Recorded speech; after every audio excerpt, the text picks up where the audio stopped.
is Paris from the Diva Hustle Show. I have Dr. Lindsey Elmore here with me. She's a pharmacist, she's a natural wellness expert, a vegan cook, a yogi, a podcast host, and a business strategy coach. So let's welcome Dr. Lindsey Elmore. Hey, thanks for having me. So excited to be here with you. Thanks for joining us today. So you are so busy. You wear so many hats. How do you manage to not be stressful or manage stress? Well, I mean, I think that stress management is one of the most important things that we do. And Right. as entrepreneurs, it's kind of the battle between I'm going to completely change the world and you feel empowered to do that versus the next day you're like, "Oh my god, we're going to go under."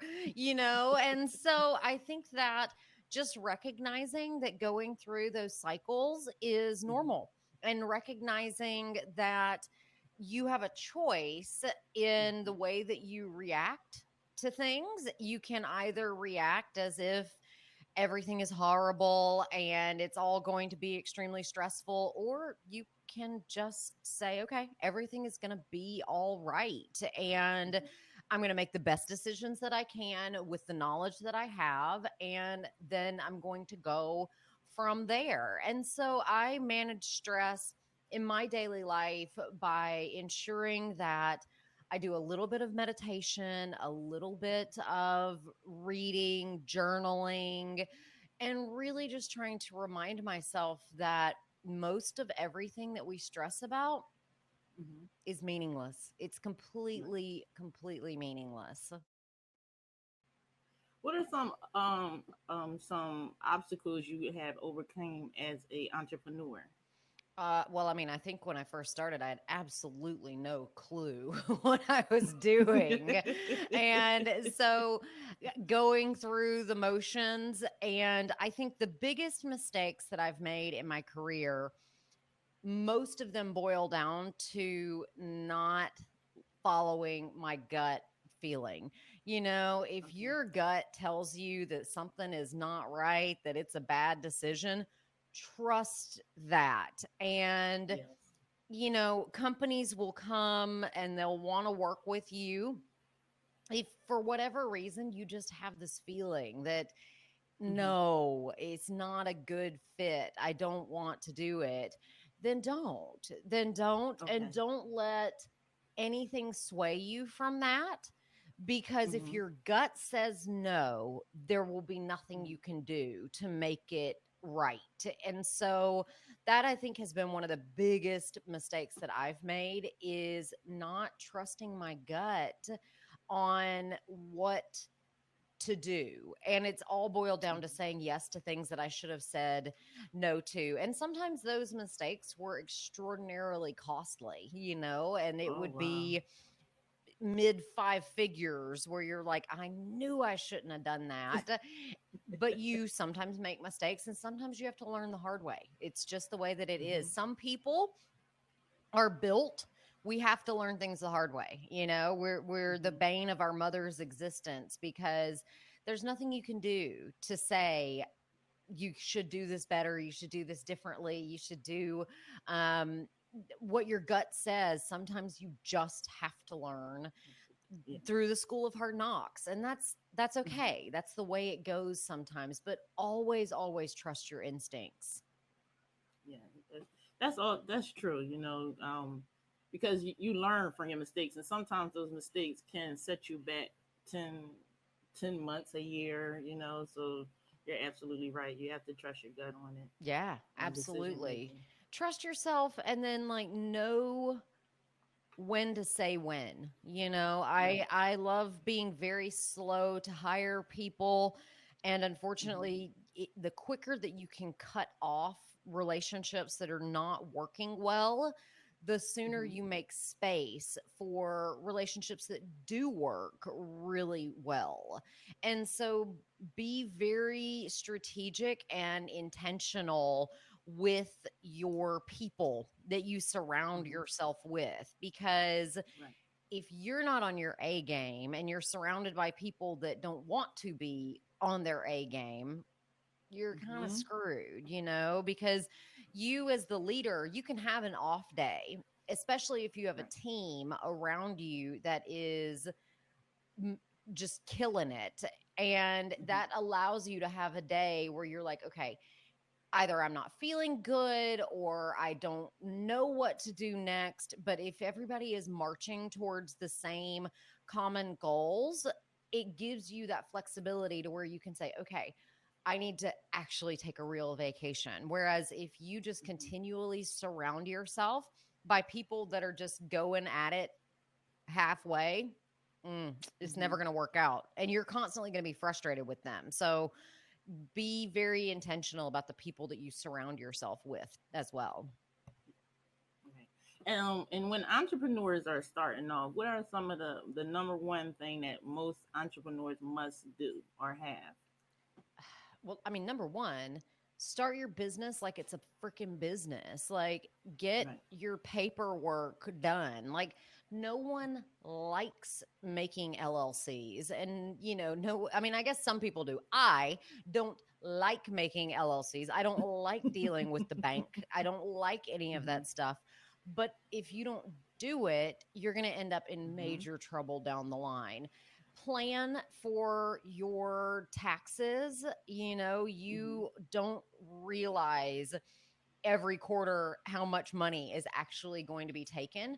Another thing I Yes. recommend is do not treat your revenue like it is your personal income. Your Okay. revenue that you're generating needs to be your operating revenue. And so I Right. pay myself a salary just like I do my employees. And so I know that I'm going to get paid same time, twice a month on time. That's what I get Mm-hmm. paid. The rest of the money is the company's. So Mm-hmm. treat the money and the legalities as Mm-hmm. critically important, especially when you're first starting. Another Mm-hmm. thing is start really small. Think of the Mm-hmm. smallest possible thing that you can do and do that. Don't worry Mm-hmm. about doing every idea in your head. Find Mm-hmm. the area with the greatest need where you can solve a problem and do that Mm-hmm. and allow Okay. that to be enough. Don't feel like you have to do everything all at once because it'll never happen. And when you do, it becomes confusing to your friends, your family, your audience, whoever that you're working with. And it Mm-hmm. means that you won't have the clarity in your business that you so significantly need in order to make sales, drive revenue, and to be a company that people really understand who you are, what you sell, and how they can work with you. Mm-hmm.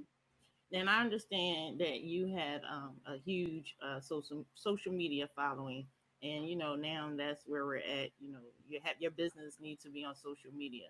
So, what are some of what can some entrepreneurs do to get a large following on social media? What do you recommend? I mean, number one is figure out who you're talking to. Because if Mm-hmm. you don't know who you're talking to and what's important to them, then your Mm-hmm. messaging is going to fall on deaf ears. The other thing that you need to do is there's three things that you can do on social media. You can educate Mm-hmm. someone, you can empower someone, excuse me, you can educate someone, you Yes. can inspire someone, or you can entertain someone. You Mm-hmm. must do one of those three things, ideally in some kind of combination. If you can't do that, don't post. If every post that you have is, here's our new sale, boring, that is, it's like, okay, you're going to educate me that you've gotten a sale, but you haven't Mm-hmm. inspired me to tell me, like, Mm-hmm. hey, our company goes to the greatest lengths to ensure that we're using sustainable fabrics, or that we're Mm-hmm. working with people who in developing countries, and ensuring that all of the women who work on this project have livable wages. You got to tell me Mm-hmm. that story first before I'm inspired to buy something from you. Figure out what is the problem that you Mm-hmm. see in the world that your product solves, and tell that story over and over and over and over again. Mm-hmm.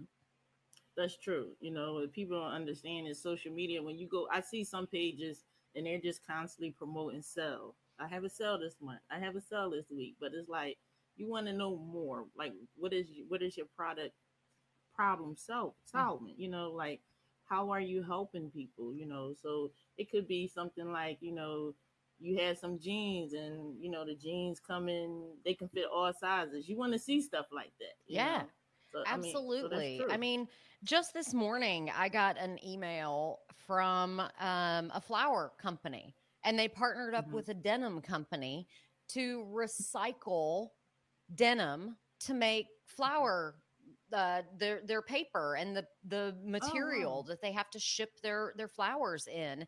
And it's like, okay, that's cool. I get that. I see that Yeah. there is a need to be able to recycle blue jeans. You have a Hmm. need that you need fabric to wrap your flowers in. And Hmm. now you've got this cute collab that leads to these really Instagrammable flower moments. And you feel like when you're purchasing something that you're doing more than just purchasing expensive flowers.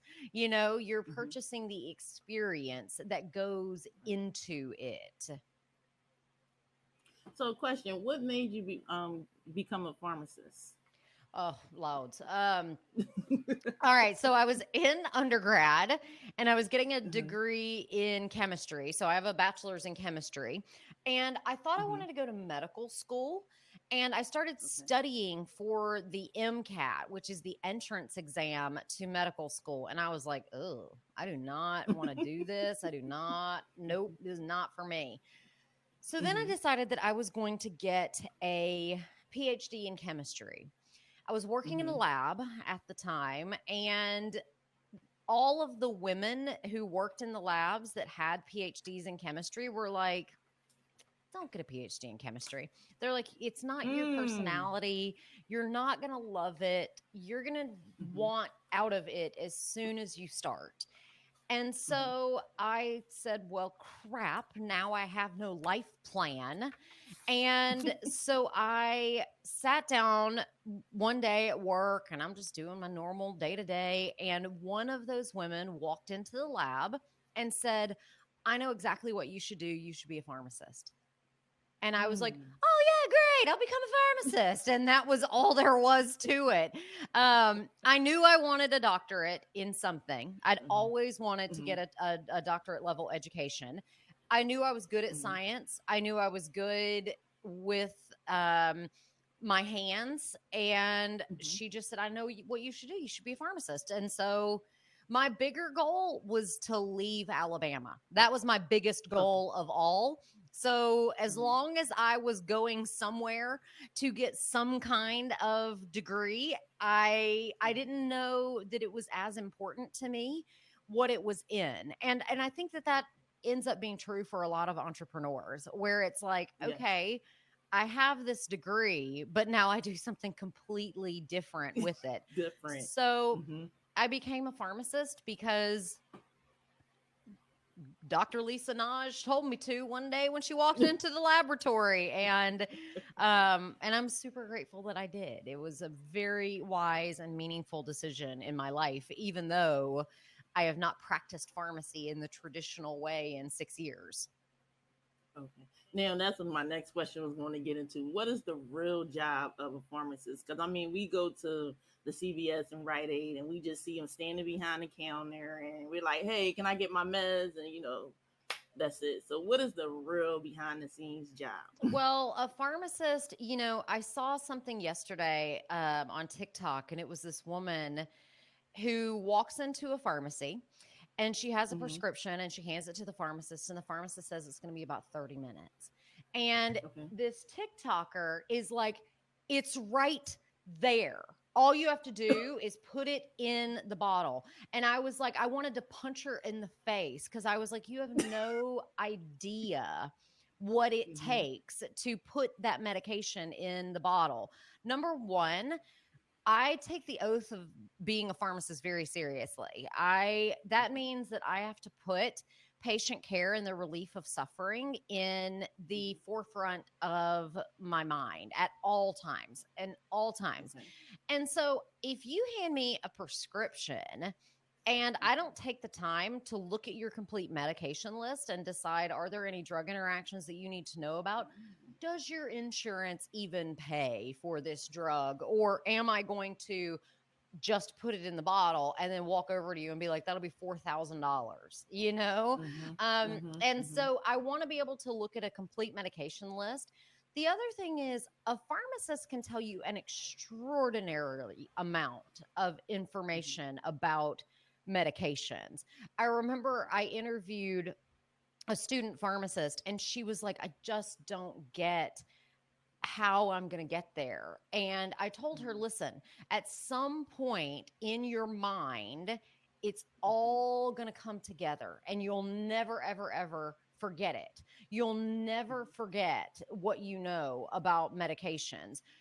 You may have to look things up and recall things and go like, oh yeah, I knew that. And you certainly don't know everything about every medication, but for the most part, you put a medication in my hand, I can tell you what it's for, probably can tell you a dose, probably can tell you who is more at risk for side effects, major drug Mm-hmm. interactions that are there.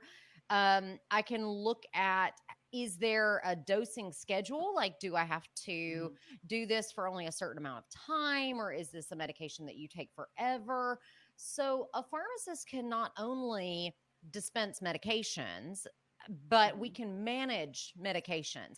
If you send me a patient and say, this patient has high blood pressure, manage it. I can do that. Mm-hmm. And I can do that not only with medications, but also teaching you the importance of, okay, well, let's look at salt management. Let's look at your family history and decide, is there a genetic component to this that we need to look at? What are you eating? Mm-hmm. We can do nutrition counseling. I can diagnose asthma, COPD. I've run pain Mm-hmm. management clinics. I have worked Wow. in methamphetamine addiction clinics. I mean, the roles that a pharmacist has are extremely broad. And pharmacists are also masters of interpreting drug research. Oh And wow. we don't get cozied up to and paid like physicians have traditionally been paid by drug Okay. manufacturers. So if you come Mm-hmm. to a pharmacist and say, hey, doc, I have been on this medication for so long, so many years, it costs me pennies. My physician is now telling me I need to convert over, but this medication costs 50, $60. I can, with not an industry bias, tell you Okay. whether or not that new medication is worth your $50. Pharmacists are Mm-hmm. also really quick to call BS when we see it in Okay. the media. And so, Oh. for example, a new drug came to market this year called remdesivir. And Mm-hmm. you see all these people on the news, and they're like, remdesivir is going to save lives. It's going to save lives. And I called up my pharmacist friends and I'm like, are these jerks reading the same studies that I'm reading? Because if they are Mm-hmm. lying to the American Wow. people because their studies did Wow. not reach statistical significance. And I have since talked to people that they're like, hey, I gave them this drug and nothing happened. And I'm like, well, you know what, the freaking study told you that from the get-go, and the FDA is crooked Wow. and shouldn't have approved it from the beginning. Of course the drug Mm-hmm. does nothing. The studies told us that, and we intentionally chose to ignore them. That's unacceptable for me, because Mm-hmm. now you're putting your trust in me as a Mm-hmm. clinician, and now I'm giving you a medication that has put some potential significant side effects. And I don't tell you that, like, hey, by the way, this is going to shorten your duration of infection for approximately 6 hours. And you have no change in your risk of death, Mm-hmm. but you will have a Mm-hmm. 50% chance of having an adverse effect. Do you want to take it? Wow.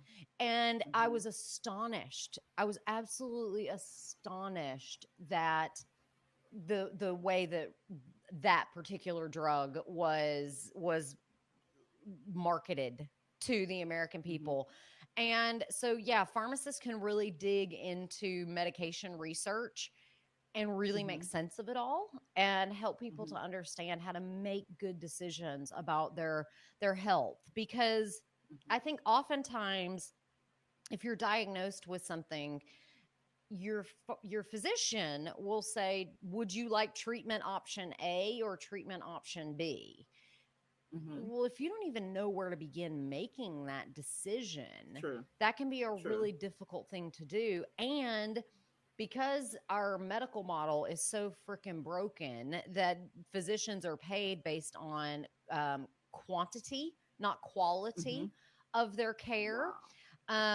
Mm-hmm. that means that oftentimes a physician will not have time to sit with you and talk with Mm. you. Whereas a pharmacist will have more time to sit with you, to talk with you, to help you to better understand the decision that you're going to be making. Mm-hmm. And so we know that the FDA will do not approve and they will not stand behind essential oils and herbs, right, as a healing for natural um, diseases or any type of diagnosis people might have. What is your opinion? How do you feel about that? Well, I mean, unfortunately, if it's, Because we know that like lavender helps calm, right? I mean, yeah, everybody knows that. Peppermint, I mean, there's been experiments that have proved that lavender helps calm you. Peppermint's good for the stomach, so on and so on. yeah, it's unfortunate that natural medicine has been so villainized, Mm-hmm. because what do you think people did before like the 1900s? You know, Right. there were no medications that we currently think of before. I mean, certainly not pre-Civil War. There were not Mm-hmm. medications as we think of them today. And Mm-hmm. if you look back at what people used for medications, it was all Mm-hmm. plant based. It was all herbals. And so you look back at the original medications, they all exist in nature. You look Mm-hmm. at like you look at things like caffeine that just naturally Mm-hmm. makes itself inside of tea leaves, or you think of opium that is just naturally presents itself. Nature has its own pharmacopoeia. It's just it Mm-hmm. doesn't make anybody any money. And Right. unfortunately, it unfortunately there has not been the emphasis and importance Mm-hmm. placed on, hey, we need to make sure that this is safe and effective, Mm-hmm. and we don't need to let finances get in the way of this. We don't need to let our desire to make money get in the way of this. We don't need to let our own inherent racism get in the way of actually taking Mm-hmm. care of people. I mean, you look at what happened with opioids in this country, Mm. Yeah, where that it was bad. was like, okay, the FDA is going to allow drug manufacturers of a drug that every single other drug in the class is addictive. Every opioid is Mm-hmm. addictive. And now all of a sudden we just magically have one that is not. The Yeah. FDA did not even ask for further follow up and information about Mm-hmm. the drug company's claim that, oh yeah, oxycontin totally not addictive. Well, that's Mm-hmm. crap. That's Mm-hmm. crap.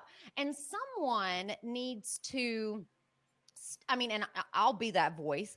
We have to call it out when there is a Yes. revolving door between the executive levels of leadership at drug companies And then all of Mm-hmm. a sudden they go and now they're on the FDA's committee that approves medications. And then they go Mm-hmm. back and they get their 7-figure thank you bonus for getting a Mm-hmm. drug to market. It's absolutely unacceptable. And it's absolutely unacceptable on a whole bunch of levels. And it is Mm-hmm. insane to Yes. have a medical model that is built around keeping people sick. It is absolutely Mm-hmm. built around keeping people sick. Why are we sick? Because we have crappy food in this country. And Yes. we only allow certain people access to that crappy food. And True. we don't take into account food deserts and the impacts that it Mm-hmm. has on health. We don't take into account that children who do not have adequate nutrition, guess what? They Mm-hmm. act up in school. You don't Mm-hmm. say. And so Right. then what happens? They get placed on medications to help them fit the mold The of what mold. we're Yes. trying to make children behave as, when it's like, well, could we just take a step back and Mm-hmm. recognize that, you know, it's a single mom working two Mm-hmm. jobs that's barely Mm-hmm. making ends meet, that is only sleeping 6 hours a night herself, who has Yes. never been able to go and afford. I remember when I was in New York when the lockdown first happened, one bell pepper, a bell flippin' pepper was $4. Four Right. dollars. Wow. How do we $4. expect people to be healthy when we Mm-hmm. charge a super high premium on the things that keep us sick, and yet, Right. or excuse me, the things that keep us well, we charge a super high premium. I mean, look at Mm-hmm. essential oils. They're expensive. Herbal medicines Yes. are expensive. Coming to an appointment with someone like me who has background and knowledge and can combine Mm-hmm. remedies along with medications and understand how to put all of those together, it's expensive. And yet Yes. we see in the poorest of the poor communities abuses that are simply egregious. When I Mm-hmm. saw that in the poorest neighborhoods in New Orleans, which are Mm-hmm. basically 100% African American, Mm-hmm. already marginalized through years and Yes. years of systemic racism throughout Very racist. healthcare. The Yes. Louisiana Department of Health, guess what? They were Mm-hmm. offering free meals at McDonald's if you come and get your coronavirus test. Like, that is the Wow. most broken thing. That just exemplifies everything that's wrong. You take a Mm-hmm. historically marginalized and undervalued group, you feed them Mm-hmm. crappy food, give them Food. lack of Mm-hmm. access to good health care, and Mm-hmm. then you sit back and you wonder. And it was astonishing. I don't know if you listened to the Code Switch podcast about, it was called Why Now White People, about like, why are you all of a sudden upset? You know, we people have been Mm-hmm. screaming this for years. But Years. it's Yes. one of those things when people don't want to take a step back and say, there are things built into the system that systemically make people sicker. Yes. And the only way out of that is if we fix the overall system. Mm-hmm. Then we're in a place where we can actually make some real changes. But it's not going to come through the FDA unless something dramatic changes in our levels of government, which I don't see happening in the next 4 years, no matter who gets elected. Mm-hmm. It has to come from within you. It has to Right. come from within you. It has to come from us constantly being on our best, getting the word out there that, listen, I'm an American and I want readily available and healthy food. I don't Mm-hmm. want a Mm-hmm. system that is dominated by industrialized food. And Mm-hmm. I want a system where it is recognized that the foods we eat, the stress that we have, the Mm-hmm. sleep that we Mm-hmm. get, the water that we have access to To, mhm. matters. It all Yes. matters. And it doesn't just matter for me. Like, okay, Hmm. I was raised solidly middle class white in America. I got a lot of like boxes that are checked for privilege, right? But I have to take a step back and say, wow, I'm so grateful for the clean water that's flowing Yes. out of my sink. And Hmm. then I go, but wait a minute, why is there not clean water in Detroit? For Why can everybody. Yeah. Flint, Michigan not have clean water? And Right. we have to take a step back. It's not enough, in my opinion, to say, I'm healthy, look at me. It's a Hmm. matter of what do I do to relieve suffering from my common man? And that's Hmm. critically important. And part of the way that we have to do this is we have to just call things out when we We see do. it. When we see it, we have to call things out. And, this year has been one of those years where it's like a lot of people are seeing it, and I've taken some hate from Hmm. my stances on coronavirus because I, I'm grateful to be able to tell you, friends, that it's Hmm. really not that deadly.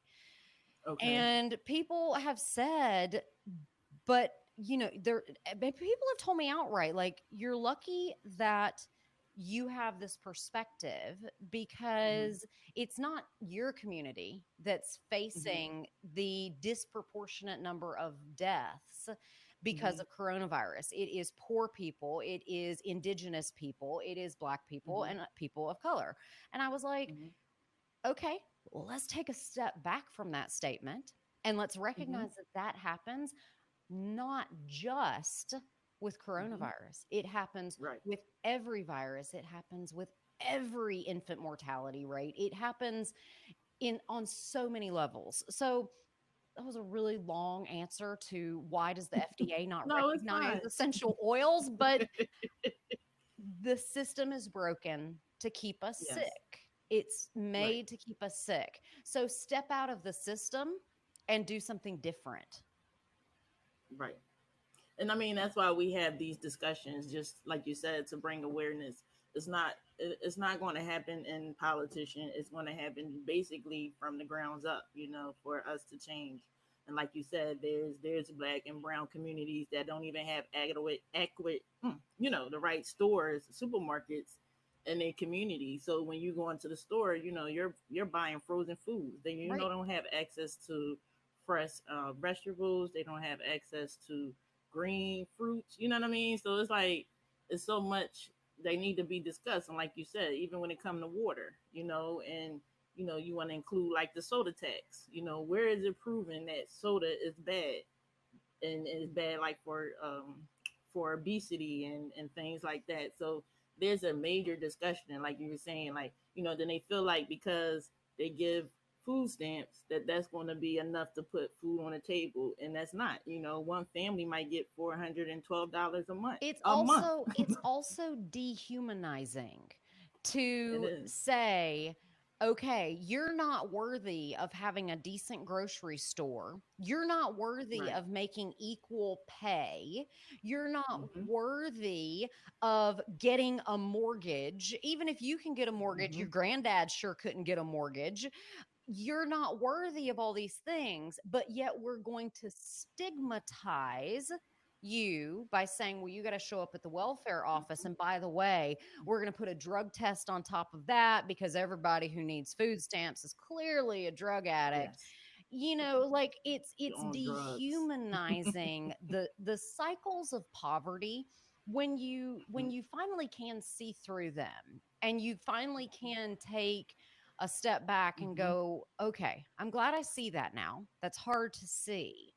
But the Mhm. levels on Mhm. which people are told that they are not full human beings is very real. Is very real. Right. And guess what? It leads to people being sick. Right. It leads to people being sick and not It does. having the resources to manage not only physical health but mental health as well. It's and Mhm. so it's one Mhm. of those things where we got to be everybody this year, it's like, we are in this together.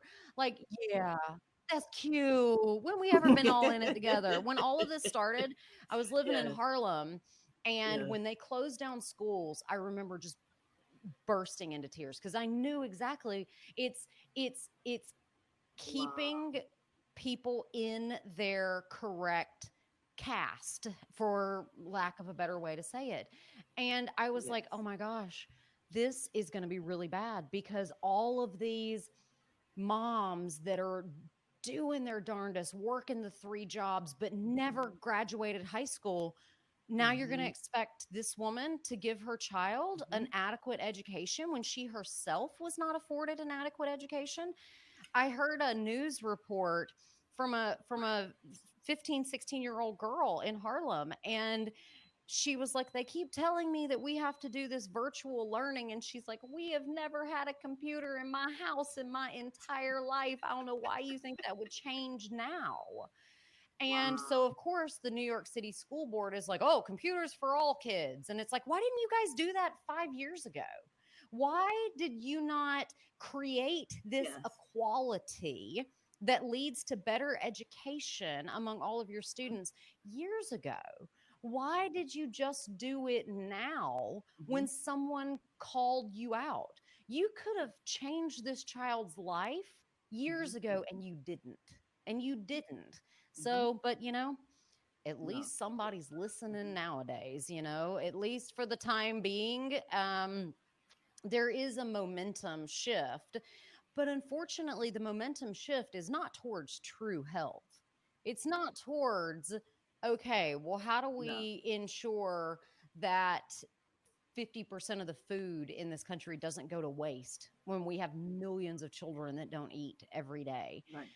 The shifting is all Don't eat. towards Yes. social distancing and masks, and you got to allocate this number of beds in your hospital, and it's like, wait a minute, why is nobody on the media talking about how the best things that you can do for your immune system are sleep, eat healthy food, and reduce your stress load? Why is nobody talking Yes. about that? And it's the same reason that Yes. the FDA will not let me come on and say, hey, did you know that peppermint essential oil has been shown to help relieve symptoms in irritable bowel syndrome? If you're having constipation or diarrhea, maybe Yes. try a drop of peppermint oil after you eat and see if it helps. Just check it out, see if it helps. Yes. It's way better than starting on all Mm-hmm. kinds of medications and getting involved in the Western medicine system, because once you kind of get into that system, get a couple medications under your belt, you end up stuck there. And it's a difficult system to navigate for Mm-hmm. sure. What do you feel are the benefits of Yoga and yoga and meditation not meditation? only can lead you to having cardiovascular fitness and being able to better manage stress, but yoga and meditation change Mm-hmm. both the structure and the function of your Mm-hmm. brain. So when you practice yoga and Mm-hmm. meditation, it causes an expansion in the size of your hippocampus, and it shrinks the size of your amygdala. So if you live a very stressful life, your Mm-hmm. amygdala is the part of your brain that says, okay, we're in a stressful situation. I got to run away, or I need to fight back, or I'm going to stand right here and maybe nobody will notice me. That's your Okay. amygdala. Your hippocampus, on the other Okay. hand, sees a stressor and goes, hmm, there's a stressor. And so when you practice yoga and meditation, the amygdala, the fight, flight, or freeze Mm-hmm. center, shrinks. The hippocampus expands, Okay. meaning that when you start to see stressors, you're more likely to be like, yep, Mm-hmm. that's a stressful thing. And that's right there in front of me. But it makes you less likely to have the rise in your blood pressure, the sweating, the nervousness, those anxious racing thoughts. All of that can help Okay. you to better manage stress, which helps you to better manage your life. Because if your stress response is geared up, you've predisposed your body to inflammation, which means that your immune system is jacked up, your Mm-hmm. thyroid is jacked, you're less likely to be able to get pregnant, all of these things that happen when we live Mm-hmm. stressful lives. So use yoga and meditation as a way to get into your own stress relief routine. And, yoga and meditation is yet Mm-hmm. another example of the marginalization of healthcare. You look at yoga magazines and it's all these thin white women Yes. practicing yoga. It's so Oh yeah, frustrating. tell me And about it. even like the largest brands, that they just don't get it, which is Mm-hmm. so crazy, because the origins Yeah. of yoga was all brown men. There were no white people practicing yoga until the Mm-hmm. 70s, when someone moved to LA and it all of a sudden Mm-hmm. became a trendy thing to do. So everyone listening has the right to live a healthy life. Mm-hmm. And yoga and meditation is one Right. way that is free. Nobody can take it from you. Yes. I listened to an absolutely brilliant interview, and I cannot remember the man's name, but was wrongfully incarcerated for 20 plus years on death row, spent a majority of that time in solitary confinement. Wow. And the number one thing he did was he just said, I just meditated all day long. It was all I could do. He said, listen, people can take your freedom, they can take your rights, they can strip away everything, but they cannot take Right. away your mind. And so, for everyone listening, spend 30 seconds a Right. day sitting down and relaxing into a bit of meditation, because it's going to make you healthier. It's going to make you less prone to stress, and it's going to make you a better Mm-hmm. business owner, because as things Mm-hmm. come and go, you just, okay, that was what that was. Mm-hmm. Mm-hmm. So, what do Lindsay have working coming up in the Well, future? What are you today working I on just next? started another round of my business coaching. It's called Brand Strategies Lab. In October, we're doing a session of my Okay. wheat free, sugar free, alcohol free, caffeine free, vegan cleanse that's coming up in the next few months. And Okay. then I'm going to go vote in November. I encourage you all to go do the same. And I also am going to continue Mm-hmm. spreading the message that your health and wellness is in your hands. It's in your hands. How can you make the best decisions possible with the resources that you have, and Mm-hmm. allow that to drive you to become the best version of yourself? And as long as we all stay continually committed to that, we all rise as a community of people. All right. And the best way for people to get in contact with you, would you You prefer can find me social media or email? www.lindseyelmore.com. That will lead you to my vegan cleanse, my essential oil education, as well as my business coaching. And you can find me on Instagram and Facebook at Lindsey Elmore, and then on Pinterest at Doctor. That's DrLindseyElmore, Dr. Lindsey Elmore on Pinterest. Oh. Well, thank you, Lindsay, for taking some time out of your busy day. I know you have many things to do, but I really appreciate you just stopping past and talking with us about wellness and business. I'm being an entrepreneur woman, and just know we Thank you so always much for support you having here me. at It the was so Diva much Hustle fun Show. talking to you. You All too. right. All right.